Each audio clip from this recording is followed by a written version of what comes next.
Это программа «Актуальное интервью», в студии Иван Лазаренко. Сегодня в Москве станут известны итоги 41-го Московского международного кинофестиваля. Якутская лента режиссера Любови Борисовой «Надо мною солнце не садится» пока лидирует в голосовании, которое определит победителя в номинации «Приз зрительских симпатий». Ну а какие шансы у якутского фильма завоевать главный приз кинофестиваля Святого Георгия? И смогут ли наши фильмы выходить на широкие экраны страны и мира? Мы побеседуем сегодня с гостем студии. Это журналист, член Союза журналистов России, ведущий эксперт Национального центра аудиовизуального наследия народов Республики Саха-Якутия. Также много лет она была автором и ведущей передачи «Кинозавод» на НВК Саха Альбина Данилова. Альбина, здравствуйте. Здравствуйте. Ну и, наверное, с главного начнем. Как вы считаете, сможет ли якутский фильм во второй раз стать победителем Московского международного кинофестиваля? Ведь сейчас уже звучит очень много довольно лестных комментариев в его адрес. Но если вопрос звучит в лоб, сможет ли, я отвечу, сможет. Но если вы спросите, верю ли я в то, что он получит гран-при, я отвечу, не верю. Знаете почему? Ну, дело в том, что уже сейчас наши якутские, так сказать, зрители держат кулачки в ожидании итога фестиваля. И уже там в соцсетях прямо даже такая акция идет. Якутия 1+1 на фестивале. Ждут второго приза. Ну, я думаю, что это не произойдет. Ну, во-первых, второй раз после «Царь-птицы» получить гран-при, это уже, знаете, слишком. И как пишут журналисты, тогда мы станем свидетелями настоящего якутского чуда. Но я в это не верю. Потому что, ну, во-первых, там еще есть политкорректность. Вот это тоже нужно учитывать. Не поймут, не поймут. Но хотя, если бы не было «Царь-птицы» в прошлом году, возможно бы тогда полная вероятность была бы. Кирилл Разлогов не так давно, вот, продолжая работу фестиваля, поделился своими прогнозами и сказал о том, что, ну, вероятнее всего он получит приз зрительских симпатий, потому что идет на первом месте. Это раз. Хотя... говорит он, в отличие от зрителей, жюри как-то отреагировало не так позитивно на эту картину. На «Солнце надо мной не садится». И также оно, в общем, достаточно ровно отнеслось и к другим, более таким сложным, изощренным картинам. Посмотрим. И ожидается такой, можно сказать, очень большой разброс предпочтений, но что создает интригу. Будем ждать. Но вот если в прошлом году фильм оценили за самобытность, то в этом году многие говорят, что он более универсальный и связан с современностью, но в то же время это как бы является уже повтором неких шаблонов в кино. Как вы думаете, все-таки каким должен быть фильм, чтобы победить на фестивале? Самобытным, универсальным, современным или все вместе? Ну, во-первых, всегда на всех фестивалях мира, ну, в том числе и региональных, и на нашем якутском, всегда побеждает такой фильм, который, независимо, кто его создавал, на коленке ли, или с огромным бюджетом, из глубинки, или там с какой-то, ну, уже с именитый режиссер, всегда зрителя привлекает вот какая-то совершенно другой уровень сознания, свободный. Во-первых, этот зритель должен чувствовать свободу сознания, перфекционизм, вот какая-то бешеная энергия, доселе неосязаемая и неощутимая. Вот я всегда жду такого фильма, это раз. Но что касается фильма Любови Борисовой, к сожалению, я не видела этот фильм, я видела только трейлеры, и мне очень импонировала вообще вот сама постановка этого фильма, как бы предложение зрителю. Мне очень понравились съемки и герои. Ну да, есть повторы, ну, об этом даже и на пресс-конференции, наверное, предъявляли такие заявы журналисты, что это перепев фильма Костомарова «Как я провел прошлым летом», это что-то вот с самолетом, желание, это было у Кустурицы. Но вы знаете, как и в музыке есть 7 нот, так же, как и в кино. У нас раз-два и обчелся сюжетов-то, в принципе. И я не вижу в этом ничего такого предосудительного, это раз, потому что... И вот интересные такие характеристики дает пресса. Если вам нравятся елки, идите на солнце надо мной не садится. Ну, скажем, не самый приятный комплимент.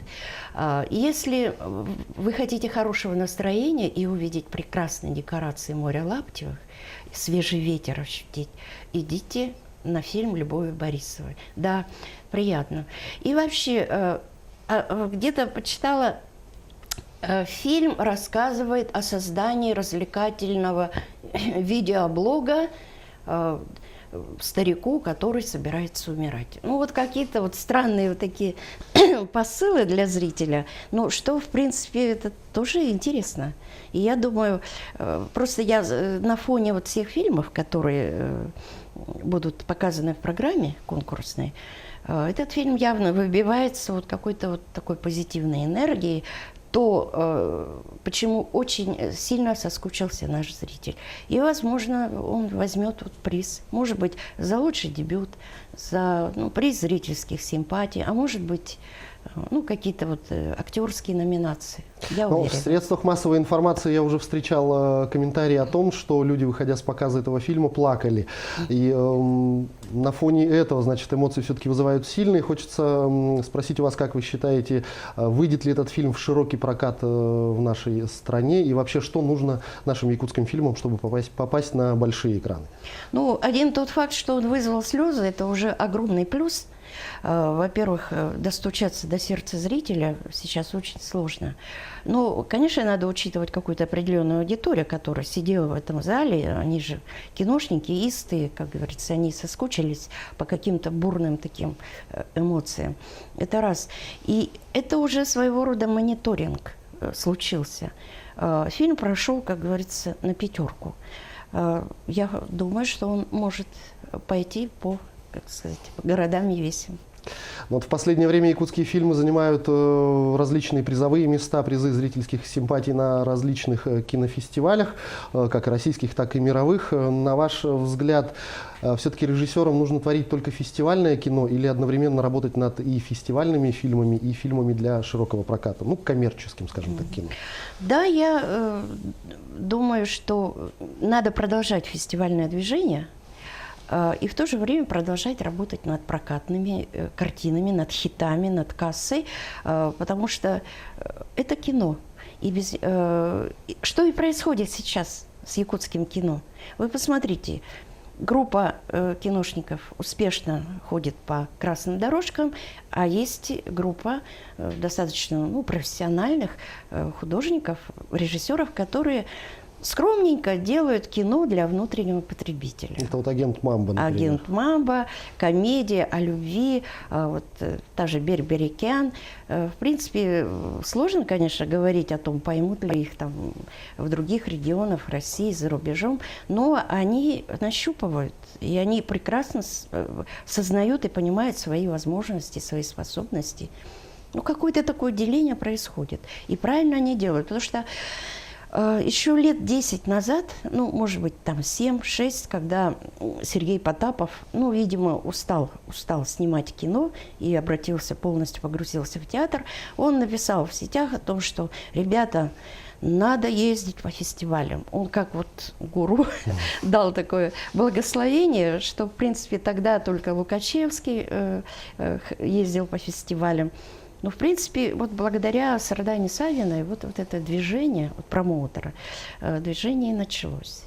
И правильно, и нужно идти. И мне кажется, вот у ребят, может быть, немножко такие завышенные планки, они вот прямо твердо идут в Канны. Но вы давно держите руку на пульсе якутского кинематографа. Можно ли говорить о якутском буме, о кинематографическом именно буме? Это закономерный все-таки процесс или это какая-то, может быть, сезонная случайность? И если это процесс все-таки закономерный, то есть ли кто-то знаковый, кто, скажем так, приложил больше всего усилий к этому? Вы знаете, об этом много думалось, писалось и говорилось. Дело в том, что мы не так давно, вот 2 года назад написали Сардана Савина, Люба Борисова, кстати, Сергей Анашкин, небольшую книгу о якутском кино, на английском языке, она была издана для каталога Пусанского фестиваля. И там мы как бы историю эту, нашего развития, вот этого бума. И, понимаете, это приходим к мысли, что это закономерный процесс. А истоки начинаются глубоко с 80-х, 90-х годов с телевидения, НВК, да. Семена Ермолаева, Селяя Иванова. Вот они стали первые фильмы снимать. Но тогда не было фестивалей, не было такого бума. Но уже какие-то такие пошли первые шаги.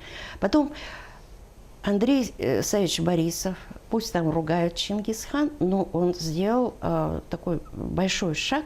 Он просто показал ребятам, давайте смелее работать и не бояться масштабов. И действий, и прорыва. Далее наши маститые режиссеры, Аржаков, Романов тоже создавали. Но они, конечно, режиссеры, так сказать, старшего поколения, они больше к классике как бы склоняются. Естественно, это требует времени, денег. И они тоже показывают пример. Это такие пассионарии. Но я особо хотела бы отметить, вот если бы не было Сарданы Савиной, промоутера, которая возит наших ребят сейчас по фестивалям, начиная с Пусана, вот ее бы следовало придумать. Ее бы следовало создать, слепить.